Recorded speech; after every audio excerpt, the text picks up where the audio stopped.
Hey there! Struggling with a TP-Link router that shows no internet connection? This simple issue can disrupt your daily life, from streaming your favorite shows to attending virtual meetings. Fret not, because in this guide, we'll show you how to fix router no internet TP-Link with a few straightforward steps. Let's dive in and get your connection back up and running. Step 1. Check physical connections. First things first, let's ensure your router is physically connected correctly. Inspect all cables attached to your TP-Link router, including the Ethernet cable linking your router to the modem. Make sure each cable is firmly connected and not damaged. A loose or broken cable is often the culprit behind the no internet message. If any cables appear frayed or worn, replacing them might solve your problem instantly. Step 2. Restart your devices. The classic age-old advice of turn it off and on again often works wonders. Begin by powering off both your router and modem. Wait about 30 seconds to a minute before turning them back on. This quick restart can help refresh connections and resolve temporary glitches. Once both devices are switched on,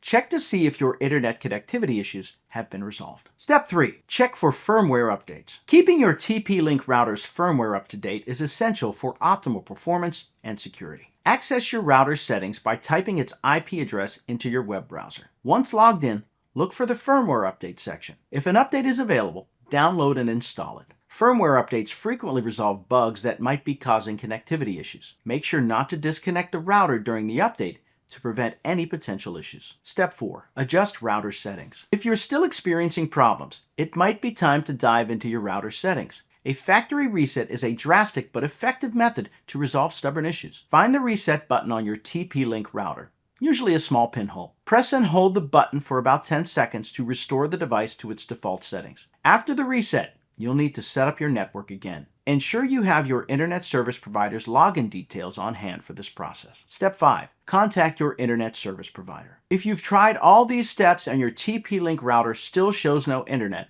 the issue might not be with your hardware. Contact your internet service provider to check if there are outages or service issues in your area. Your ISP can also provide guidance on additional troubleshooting steps specific to your service. And there you have it, a step-by-step guide on how to fix router no internet TP-Link. With these straightforward troubleshooting steps, you should be able to get back online and resume your digital activities in no time. Remember, it's always best to start with the most straightforward solutions before moving on to complex fixes. Regular maintenance like checking cable connections and firmware updates can prevent future issues. Stay connected and enjoy seamless internet surfing.